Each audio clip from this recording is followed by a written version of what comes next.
It was an ordinary Thursday evening when my phone lit up with a message that would turn my world upside down. I had just finished dinner alone, trying to distract myself from the growing distance I had been feeling from my wife over the past few months. The message was simple, almost casual, but the words hit me like a hammer. Saw your wife at 11 Madison Park yesterday. My heart skipped a beat.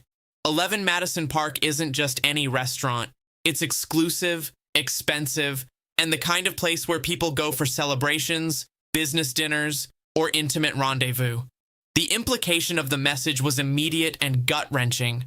My mind raced as I tried to process it. Why was she there without me? And with whom? At first, I tried to rationalize.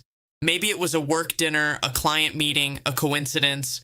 But the way the message had been delivered, almost smug, almost knowing, set off alarms in my head. I felt the familiar creeping tension of suspicion that I had tried to ignore for weeks.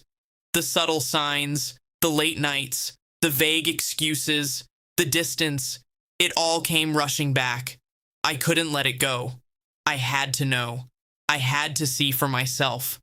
The next evening, I found myself walking past the restaurant, pretending to be casual, blending into the bustling streets of Manhattan. My nerves were taut, every step heavy with anticipation and dread. And then I saw her.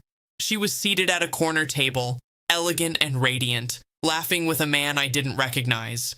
The intimacy was undeniable. The way she leaned in, the touches, the shared smiles. It wasn't casual.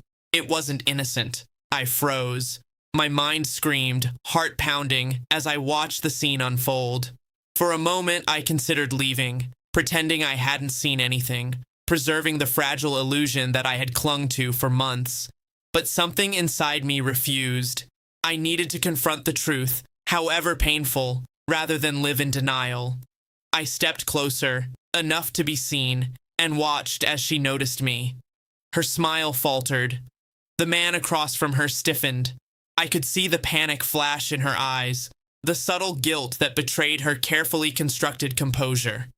For months, I had trusted her implicitly, believed in our bond, and invested myself in our marriage.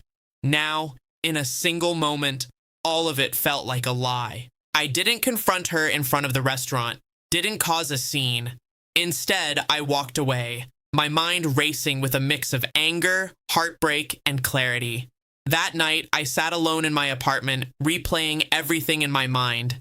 The late nights, the excuses, the growing distance. Every little thing I had brushed off now screamed the truth. She had been unfaithful, and I had ignored the signs. The next days were surreal.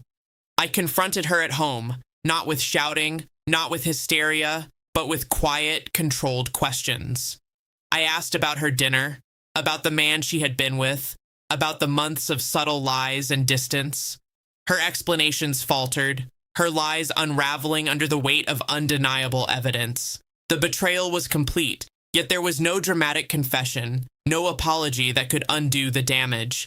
The trust was gone, replaced with a stark clarity that our life together had been built on a fragile illusion. I made the decision then and there. I couldn't stay in a marriage where honesty and loyalty were absent. Walking away was painful, yes, but necessary. I packed my things, arranged temporary accommodations, and began the process of reclaiming my life from the wreckage of betrayal. The heartbreak was profound, but amid it, I felt something I hadn't in months: control. I had chosen to confront reality, to step away from deceit, and to protect my own well-being. In the weeks that followed, I reflected on everything that had led up to that moment. I realized that betrayal often comes with subtle warnings, distances, late nights, unexplained absences, but it's easy to ignore them when love blinds you. The message about 11 Madison Park was the catalyst, the tipping point that forced me to confront the truth and take decisive action. I also came to understand a crucial lesson. You can't control the actions of others, only your response to them. My wife's choices were her own, but my response, to observe, confirm, and ultimately walk away, was mine.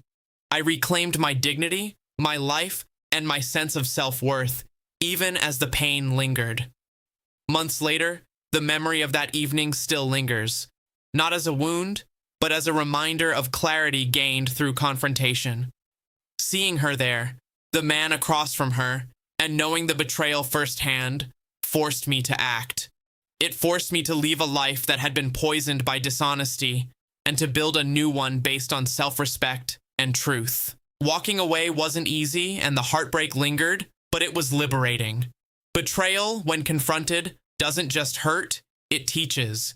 It teaches vigilance, self-respect, and the importance of facing reality head-on. That single message on my phone, so casual, so innocuous, yet so devastating, was the spark that ignited a journey of reclamation, strength, and eventual peace.